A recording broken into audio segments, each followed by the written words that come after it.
This is Chris McDaniels. Like, subscribe to TNW Wrestling on YouTube. Subscribe to my other channel, Word of Chris, and subscribe to this channel, Chris McDaniels, and follow me on all my social media accounts. It'll all be down there in the description box. And I'm here to do my WWE Friday Night SmackDown April 4th, 2025 reviews. So here we're going to be discussing about tonight's episode of Friday Night SmackDown. Now we kick off the show, and they are live in Chicago, Illinois tonight. We kick off the show with Chicago's own CM Punk.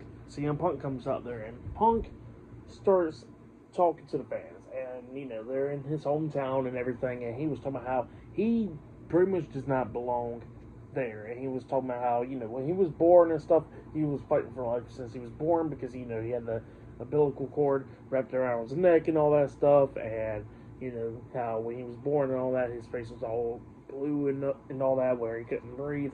And, he says he's been fighting for his life ever since then. And, he was talking about how he should not be here, how he should not be anywhere else and all that, and definitely be in the main event of WrestleMania.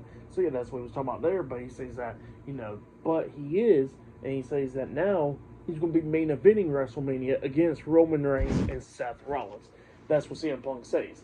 Well, then all of a sudden, Paul Heyman comes out there, and this is after CM Punk done thanked his wife and everybody else.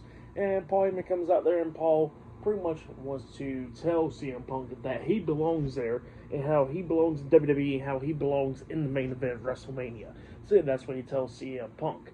And, he was talking to Punk and, about a lot of things. And Paul Heyman mentioned that, where the last time they was in the ring one time, that he pretty much begged CM Punk to bring him along with them, but then he got attacked by Drew McIntyre, and then the next week he got Paul Heyman was put through a table by the Bloodline and all that, and then he begged CM Punk for a favor and all that to show up to come back to the WWE after Hell in a Cell and all that, to help his tribal chief in War Games and all that. So yeah, that's what he was talking about there. But then he looks at CM Punk and he says that he does got a favor to ask Punk, and Punk was like, "Oh, another favor? Well, what's your favor, Paul?"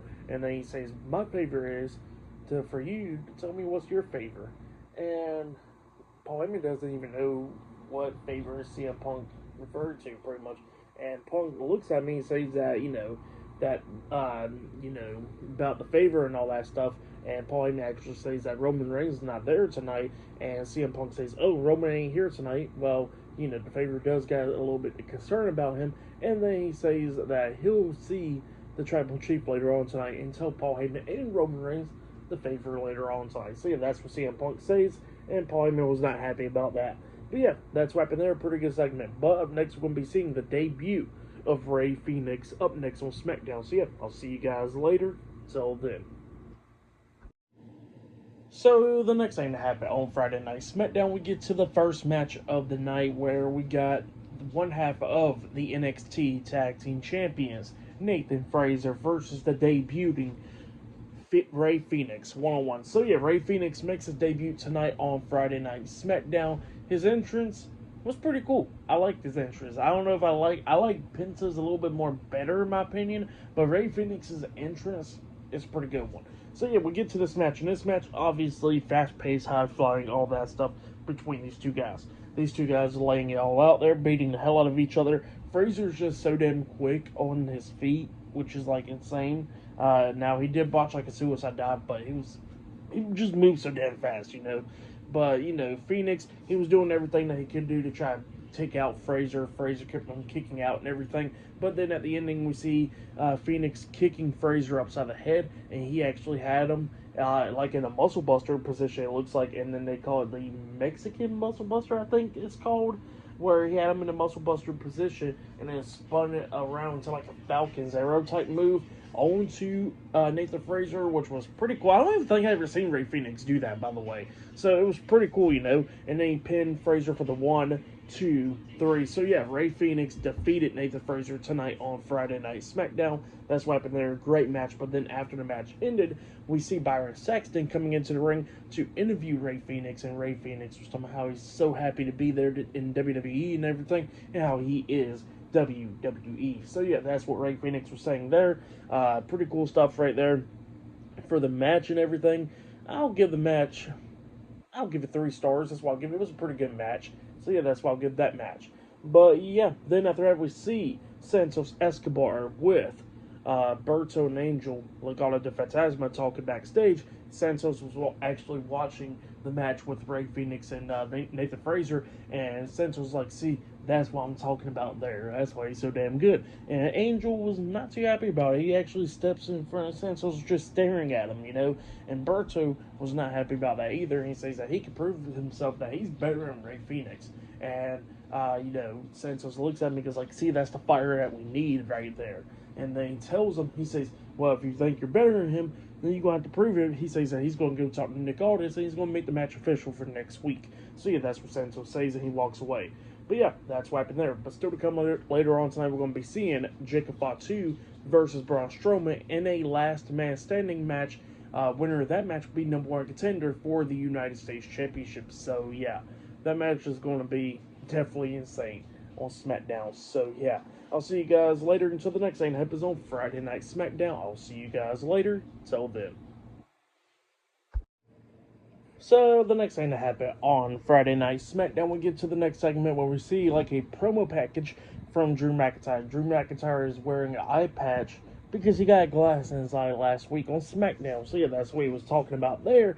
And he says that he's going to be praying for himself that he gets better and all that, but it's not good when he prays.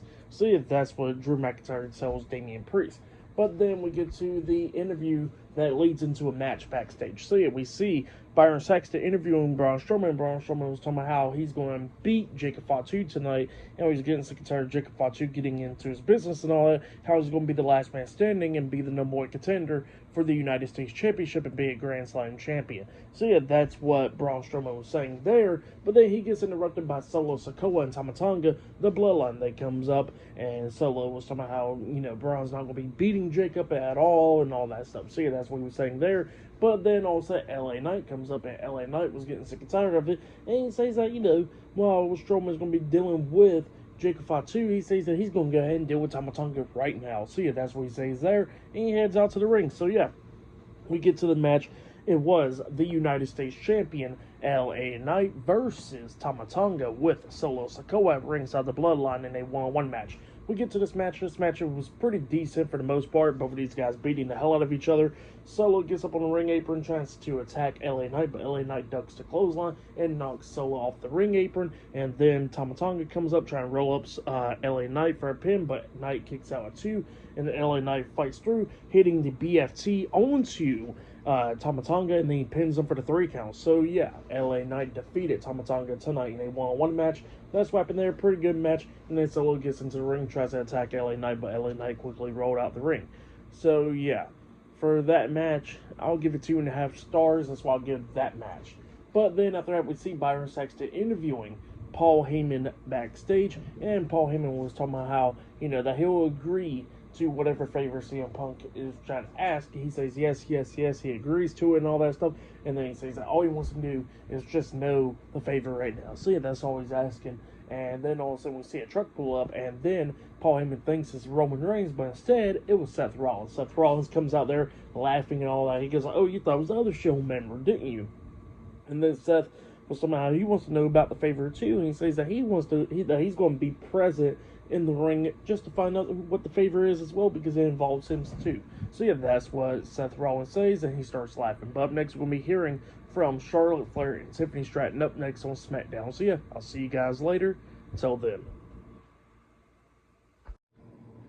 So we get to the next segment of the night where we see Wade Barrett. He is inside the ring, and he introduces Charlotte Flair and the WWE Women's Champion Tiffany Stratton. They come in there confronting each other, and yeah, I think it went from scripted to shooting at this point because of what happened at the end of the segment. So yeah, let's go ahead and talk about it. So yeah, they was going back and forth and everything. Charlotte Flair was explaining why she chose Tiffany Stratton and everything, even more details about it while trying to talk actually, but the crowd was just booing the hell out of Charlotte the whole time. And you know what, Tiffany ate on this segment really. So like a couple weeks ago, obviously Charlotte Flair beat Tiffany like in that via satellite segment with the promos and stuff. Yeah, Charlotte Flair won that promo battle, but this time Tiffany won the promo battle. I'm not even gonna lie, because Tiffany was talking about how she's going to be second to Ric Flair and all that stuff, and how she had a failed volleyball career and all that, being in her dad's basement, drinking and all that at age 25. And she says that her age, at age 25, she's going to go on to WrestleMania and face one of the best of the best. So yeah, that's what she was talking about there. So yeah, that's what Tiffany was saying to Charlotte there. But Charlotte keeps on trying to talk, but the crowd's just booing the hell out of her. So she tells Tiffany to end it off pretty much. And you could tell Charlotte was getting a little bit frustrated. And Tiffany straight up says that, that Charlotte is going to be 0-3 pretty much. And that she's not only going to be alone inside the ring, just like how she's alone outside the ring as well. And then she does the woo thing and then leaves out. And then Charlotte was upset, and she says, "Is that why Lila Kaiser's in my DMs?" And Tiffany paid her no mind, so who knows? Is Kaiser inside Charlotte's DMs? We don't know. But yeah, I think that was a little bit of shooting right there. But yeah, interesting to see, really. But then, after that, we see the SmackDown General Manager Nick Aldis backstage, and he announced that next week on SmackDown, there's going to be a women's tag team gauntlet match. Winner of that match will be number one contender for the WWE Women's Championships, and they'll be facing Liv Morgan and Raquel Rodriguez for the WWE Women's Tag Team Championships at WrestleMania. So, yeah, that's what they got going on next week on SmackDown. But yeah, up next we're going to be seeing the Street Profits on SmackDown up next. So yeah, I'll see you guys later. Till then. So the next thing to happen on Friday Night SmackDown, we get to the next match of the night where we see Chris Sabin and Alex Shelley, the Motor City Machine Guns, versus Tommaso Ciampa and Johnny Gargano, DIY, in a tag team match. This is a number one contenders tag team match. So yeah, we get to this match now. The WWE Tag Team Champions, Angelo Dawkins and Montez Ford, the Street Profits, was watching this match in the crowd. But yeah, we get to this match, and this match, it was pretty good.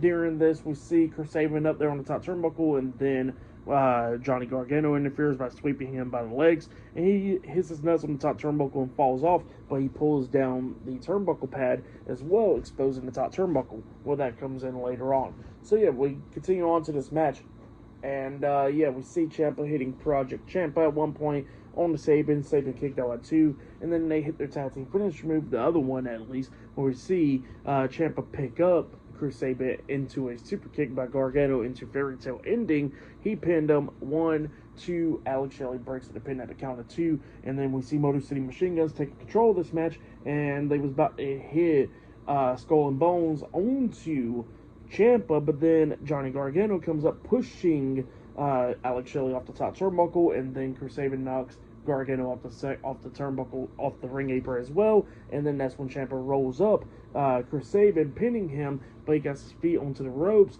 getting a 2 count out of it because the referee spots Ciampa's feet on the ropes. Well, then Ciampa gets frustrated. He comes running at Chris Sabin. Sabin moves out the way, and Ciampa accidentally hits his health on the exposed turnbuckle, and then that's when Sabin rolls up Ciampa for the 1, 2, 3. So yeah, Motor City Machine Guns defeated DIY tonight in a number one contenders tag team match. Now they are the number one contenders for the WWE Tag Team Championships. That's what happened there. Pretty good matchup. For that match, I'll give it 3 stars. That's why I'll give it a good match between those two teams. But then after that, we see The Miz and Carmelo Hayes talking backstage, and they run across Elton Prince and Kit Wilson, Pretty Deadly, backstage, and Pretty Deadly was talking crap to Miz because Miz wants to talk crap to Pretty Deadly. Somehow they fumbled their tag team title match in England last week and all that stuff, and then Pretty Deadly was talking how Miz pretty much fumbled in Marine 1, 2, 3, 4, 5, and all that stuff. See, that's what he was talking about there. And Miz was talking about how he's a 9-time tag team champion. Pretty Deadly was like, well, that doesn't matter because how many partners did you have become 9-time champs with? See, that's what he was talking about there. And yeah, Miz and Melo was not happy about that. And then they walked off. But yeah, that's what happened there. And up next, we're going to be seeing Naomi versus B-Fab 1-on-1 up next on SmackDown. So yeah, see you guys later. Till then. So, the next thing to happen on Friday Night SmackDown, we get to the next match of the night where we see B-Fab. She comes out there, and Michin's at ringside with B-Fab, but then Naomi comes out, and while she's making her entrance, also she gets attacked from behind by Jade Cargill, and Jade Cargill's just beating the hell out of Naomi up until a bunch of referees and security had pulled Jade Cargill off of Naomi, and then Naomi makes it to the ring, which we get to the match. In this match, it was pretty decent. B-Fab was taking control of the first half in this match. This match wasn't very long, like about, 2 minutes at most, maybe. But then Naomi starts to get in the upper hand, laying out B-Fab, and then gets her by the arms, puts her knee across her face, and pretty much hits like a eat defeat type move onto B-Fab, but with her knee, which is a new finisher, it seems like, and then she pins B-Fab for the 3 count. So yeah, Naomi defeated B-Fab tonight in a one-on-one match, but then after the match ended, Naomi grabs the mic, and then she starts talking about Jade Cargill, like, oh, where you at, Jade, huh? Where you at? And then all of a sudden, Jade Cargill comes up from behind, attacking Naomi, starts beating her down, and she grabs her, about to hit Jade onto Naomi, up until security and referees comes running down, getting Naomi away from Jade, and then Naomi's up there on the ramp while Jade's staring at her, and then we see the SmackDown general manager, Nick Aldis, come out there, and Nick Aldis pretty much makes the match official that WrestleMania will be Jade Cargill versus Naomi one-on-one. So yeah, that match is now made official, and then Jay starts smiling, and same for Naomi. But yeah, that's what happened there for the match. What happened after the match? I'll give it all, I'll give the match 1.5 stars. That's why I'll give that one. But yeah, then after that, we see Damian Priest with a promo package talking, and he was talking about Drew McIntyre, about how Drew's been playing victim and all that, and how he's going to make Drew McIntyre his victim come WrestleMania and all that stuff. And then Damian Priest was talking about how he just did a simple thing by eliminating Drew in the Rumble and Elimination Chamber, how Drew pretty much screwed him out of the main event of WrestleMania. So yeah, that's what Damian Priest says, and he says that he's going to get his hands on Drew. So yeah, that's what he says there. But yeah, still to come later on tonight, we're going to be seeing Braun Strowman versus Jacob Fatu in a last man standing, the more contenders match, still to come later on tonight in the main event of SmackDown. So yeah, I'll see you guys later. Till then. So, the next thing that happened on Friday night SmackDown, we get to the next segment of the night where we see the SmackDown general manager, Nick Aldis. He is inside the ring, and he was talking about how there is reasons what WWE always says, do not try this at home because you don't know when it's going to be your last time in the ring. So yeah, that's what Nick Aldis says there, which was very ominous right there. And then all of a sudden, Kevin Owens comes out there, and Kevin Owens pretty much announces that for the past 4 months that he's actually been dealing with a very serious neck injury, and that he actually got to go and have surgery, and he says that he don't know when he'll be back. He says he's been wrestling for over 25 years at this point, and yeah, he says that it sucks that he's going to be missing one of the biggest events, which is WrestleMania, and facing Randy Orton in the ring. So yeah, that's what Kevin Owens was saying there. So Kevin Owens versus Randy Orton's match at WrestleMania is now canceled. But yeah, that's what happened there. Kevin Owens is dealing with a neck injury, and that really sucks. And I really hope that Kevin Owens does get well soon and be back soon and be very healthy after the neck surgery. So yeah, hope for the best for Kevin Owens there. But yeah, Randy Orton comes down there. Kevin Owens is on the ring apron because he was heading out. And then Randy Orton gets up on the ring apron, he stares at Kevin Owens, and he nods his head to him. Kevin Owens gets off the ring apron, and he starts walking towards the backstage area, and then Randy gets into the ring, and then he doesn't even say a word at all, and Nick Aldis tells him, he says, I'm sorry to inform you, but he says that your match is no longer at WrestleMania now, it has been canceled. And Randy did not like that, so he hits the RKO onto Nick Aldis, laying him out. That's what happened there. I wouldn't say great segment because obviously, the Kevin Owens thing, but I really hope that everything works out and that he gets a full recovery and gets better really soon, But, yeah, apparently he's been dealing with a neck injury for 4 months now. So, hopefully he gets better real soon. And yeah, and the cool part was that Nick Aldis got hit with the RKO. Now, who knows what Randy Orton's WrestleMania future will be looking like. So maybe he possibly won't be competing, which it will kind of suck because Randy Orton not competing at WrestleMania is just crazy. But yeah, we'll see what happens soon, I guess. But yeah, I'll see you guys later until the next thing that happens on Friday Night SmackDown. I'll see you guys later. Until then.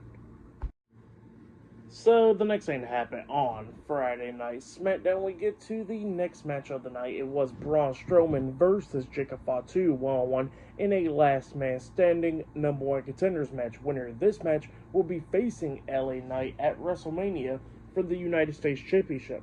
So yeah, let's get talking about this match. Now this match, obviously, it was a damn good one. Both of these guys beating the hell out of each other, going back and forth, almost getting counted down for the count of 10, but kept on fighting out of it.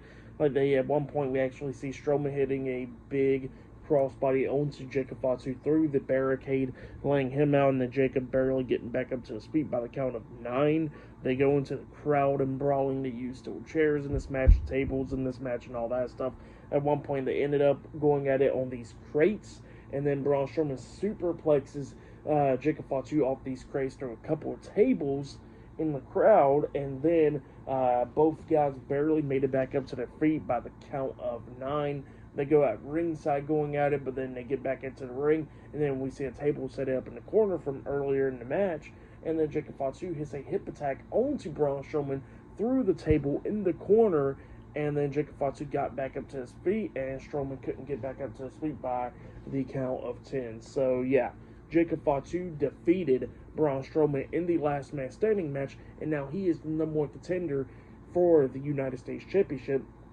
So now at WrestleMania, it will be the United States Champion LA Knight versus Jacob Fatu 1-on-1 for the United States Championship. So yeah, that's what's going to be happening there at WrestleMania. So it looks like now we're not going to possibly get a match between Solo Sikoa and Jacob Fatu. So that match is not going to be happening. It seems like it was building up towards WrestleMania, but now is definitely not going to be happening because Jacob Fatu is now in this match for the United States Championship. So it's going to be pretty interesting to see what happens now going forward. So yeah, for that match, I'll give it 4 stars. That's why I'll give it a great match between Braun Strowman and Jacob Fatu in this last man standing match.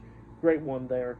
But yeah, still to come tonight, which is actually up next, we're going to be seeing CM Punk inside the ring, where he's going to be talking about the favor that he got, and he'll be talking to Roman Reigns, Seth Rollins, and Paul Heyman up next on SmackDown. So yeah, it's going to be pretty interesting stuff to see. So yeah, I'll see you guys later until the next thing happens on Friday Night SmackDown. I'll see you guys later. Till then. So the next thing that happened on Friday Night SmackDown, we get to the next segment of the night, which is the last segment of the night. So yeah, we see Roman Reigns with Paul Heyman. They come down to the ring. Well, Roman Reigns tells Chicago to acknowledge him and all that stuff, but then he wonders what the favor is, so he's calling out CM Punk. But instead of CM Punk coming out there, it was Seth Rollins. And Seth Rollins comes out there and he says that, that he gets the feeling that this favor is going to knock Roman out for shoes and all that stuff. And then he was telling me how history has not been treating Roman very well, like Exhibit A, the highest of the century, or Exhibit B with last year's WrestleMania. So yeah, that's what Seth Rollins was saying there.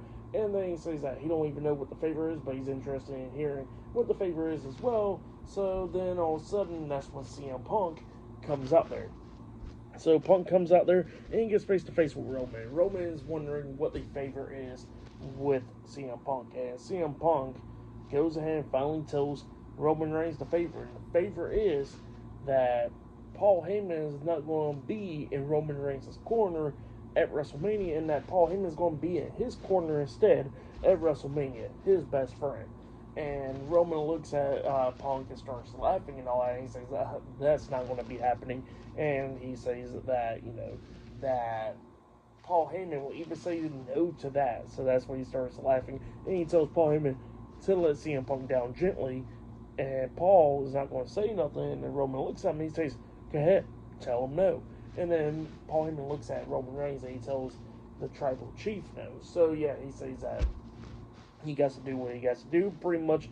And Roman was not happy about that. He sees Paul crying, and he backs Paul in the corner, and he says, what do you mean no, and why are you crying, huh? And he says that he saved Paul Heyman from not being relevant. So yeah, that's what Roman Reigns is talking about there. And then while he has Paul Heyman backed up in the corner, that's when CM Punk takes advantage, starts attacking Roman Reigns from behind, beating him down and all that. He picked him up on his shoulders, hitting the go to sleep onto Roman, laying him out, and then he stares down CM Punk. He stares down Seth Rollins to see if he's going to fight him, but Seth looks at him, he starts laughing, and he walks out of the ring instead. So yeah, that's what happened there. Roman Reigns getting laid out at the end of the show, and that was CM Punk's favor, that Paul Heyman is now going to be in his corner instead at WrestleMania. So yeah, that's what happened there. Pretty good stuff though. For match of the night, I gotta say it was Braun Strowman versus Jacob Fatu in that last man standing match. I'll say that was match of the night right there. But yeah, that was a pretty good segment. I enjoyed it. I thought it was going to be something to do with the world title or something, but you know what? I am interested in seeing what's going to be going down at WrestleMania now with Paul Heyman in CM Punk's corner instead of being in Roman Reigns' corner. So it's going to be some pretty interesting stuff for sure. But yeah, for tonight's episode, Friday Night SmackDown, I'll give it 9 stars. That's what I'll give it. It was a pretty good show. I enjoyed it. But yeah, that's been my WWE Friday Night SmackDown April 4th, 2025 reviews. Like, subscribe to TNW Wrestling on YouTube, subscribe to my other channel, Word of Chris, and subscribe to this channel, Chris McDaniels, and follow me on all my social media accounts. I'll be down there in the description box, and I'll see you guys later for this Monday's Monday Night Raw reviews, or I'll possibly be doing my AEW reviews this Sunday with their pay-per-view Dynasty airing. So yeah, I'll see you guys later. Till then.